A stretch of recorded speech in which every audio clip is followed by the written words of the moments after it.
is George G. Welcome to George G's Room of Rock. How's everyone doing out there today? Hopefully it's having a nice weekend. It's a long weekend here in the States. So I've started my little long weekend, which feels good because I don't usually get time off and this much break off, so it's good for me. So everyone has a nice long weekend and nice weather and everything. So, and today we're up to my 15 favorite albums of 1991. So, you know, that's when grunge started and all that stuff. Hair metal's it's still going. It's still starting to wane a little bit, maybe.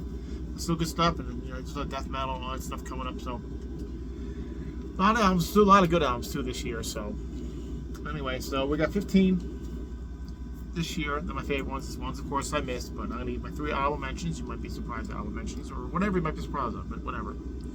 So here we go. Let's do my album mentions first. And my first album mention is the Black Album, of course, from Metallica. It's still a good album, but it's, you know, it's up there because it's where it is. I still like it. It's just an album mention because the other ones I like better. Another album mention is Prong, Prove You Wrong. Another good one there. Prong's a pretty good band. Seen them live, really good stuff. Good album though. And the last one is, which I hate, I kind of bumped one off of this one, but I kind of still a great album. It's one of probably his best really good album, and it's Ozzy Osbourne's No More Tears. That's my honorable mention, my 3 of them. Okay, now let's get on with the list here. So I might be surprised some of the stuff, maybe not. You know me, kind of. Some of you guys don't. Excuse me. I always do this after I eat, so the burps come in. Anyway, number 15 is Death with Human. Great album, good stuff on this one too. Flattening of Emotion, Suicide Machine, Secret Face, Lack of Comprehension, love that song too. And Vacant Planets, great stuff. That's got more technical as time went on, like I said before, when I did a ranking of them. But great album. So my number 15 is Death. I'm sorry, is Human by Death, sorry. Number 16 is, maybe surprised, I really like this album too, and maybe it's not one of people's favorites. I thought it was a really good album for the band, and it's Motorhead, 1916. I always like this one. First time I heard the song, the one to sing the blues, and I'm So Bad Baby I Don't Care. Great songs. Going to Brazil, Nightmare, The Dreamtime, Love Me Forever, Ramones, there's a good thing for the tributes to the Ramones. And 1916 is a really sad song. It's really done well though, and it's with the way they do orchestration in it. It's an excellent song. It's very sad, very uncharacteristic from Motorhead. But Lemmy was a real historian with stuff like this, collecting historical stuff from things like that. So it kind of fits, but it's a really good song. But really good album, 1960. Underrated in my opinion, but really good.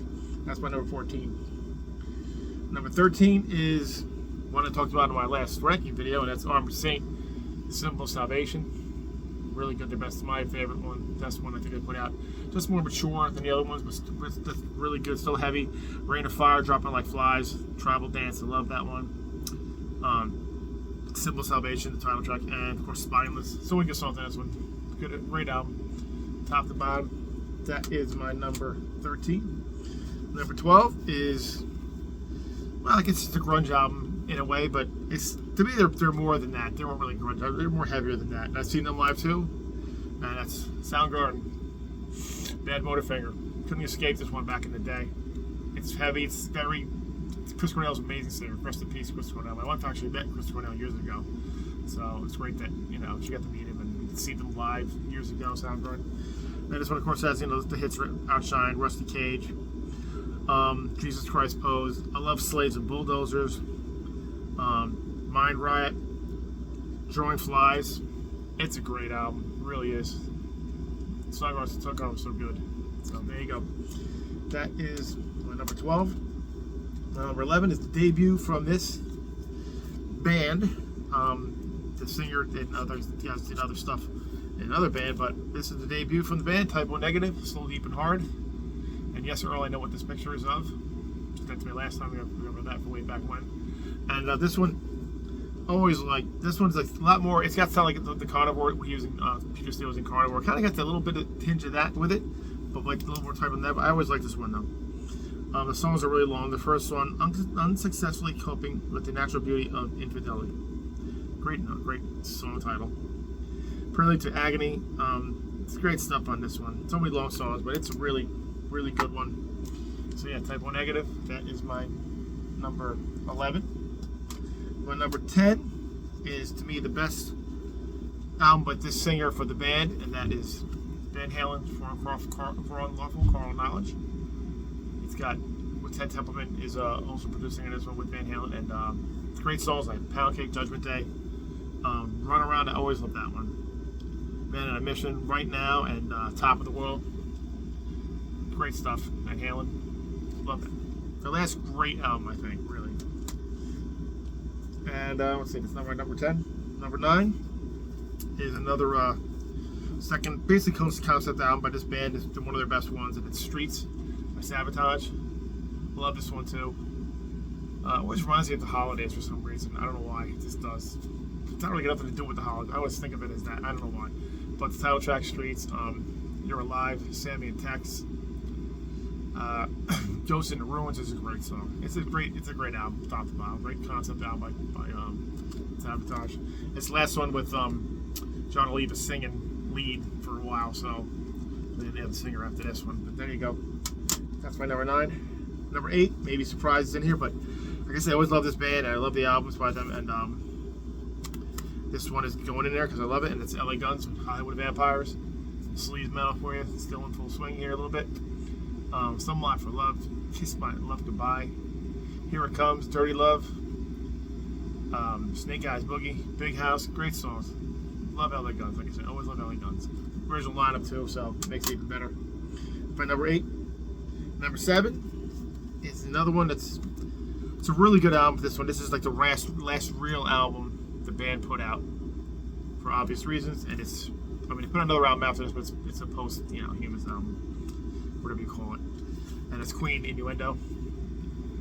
Always like Innuendo too. The title track, Innuendo, is so Zeppelin-like. It's great. I'm Going Slightly Mad is really great. What do you call it? Headlong is a great heavy rocker. These Are the Days of Our Lives. It's such a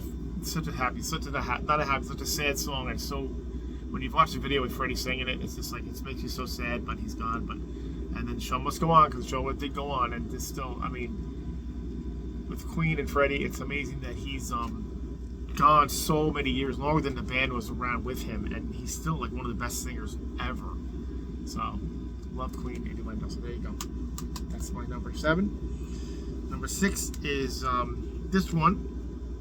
I heard they got a lot of trouble for the cover of this one because they got sued by someone, by the thing. But it's The Cult, Ceremony. Always loved this one too. Love the soundtrack. Wild Heart of Sun is on the ground. Earth Mofo, White, Full Tilt is awesome. Heart of Soul, Wonderland is great. Great album by The Cult. Love this one too. That is my number 6. Number 5. Again, it's a little death metal here. And my favorite album by this band, and that is Warbird Angel, Lesson Out of Sick.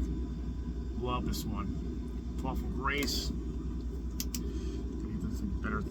Brainstorm, Rebel Lands, Doomsday Celebration, Abominations, Desolation Ways.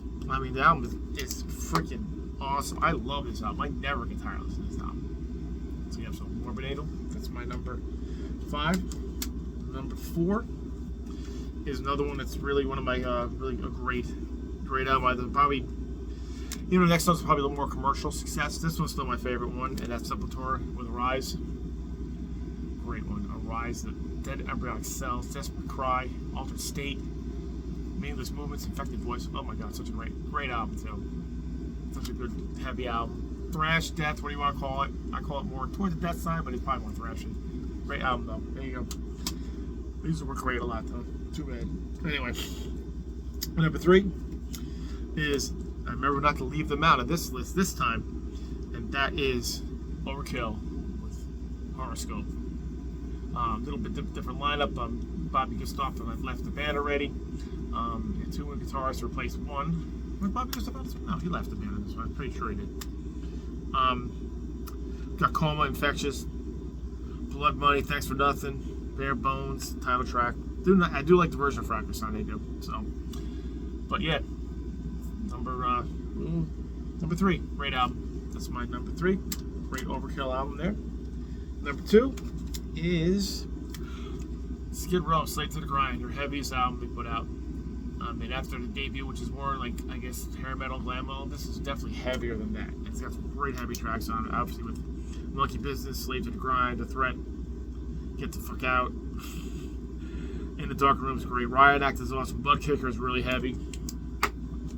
Even like the ballads, Wasted Time. Skid Row, Slave to the Grind. Happy stuff. For Skid Row, it's pretty heavy. It's great. My number one for 1991. And again, I don't get into political stuff with this stuff, but this album just kicks ass, and I absolutely love it. From the first time I heard it, it got me into the band, and that's Iced Earth, I'm the Storm Rider. Angels Holocaust is the Storm Rider, The Path I Choose, Desert Rain, Pure Evil, Travel and Stygian. Oh my god, it's such a freaking awesome album. I love this one so much. I love the original cover. I have a new cover for it. I like this cover better. But yeah, that's it. That's my number one, is Iced Earth. So that's my list, and there was a bunch of things I could have put on. Yeah, I could have put things like the first Scott Saigon Kick Out. I could have put Freak Show from Bullet Boys, like that one. I could have put Nirvana, Nevermind. I know it kind of killed everything that I listened to, but it's still Nirvana. Nevermind is still a good album too. So I guess I mentioned it anyway, didn't I? So anyway, that's my list on 1991. So tell me in the comments what bands you like or albums you like from that year, I should say. And again, I like always hearing from you because I always miss stuff, and you guys always put all such great stuff I'm never sure of, that, you know, that it was 91, or I just maybe didn't know. But that's what you guys are for, so I appreciate that. Anyway, that's it. So, and if you like what you see, please like and subscribe, and keep rocking metal alive. We'll see you next time, guys.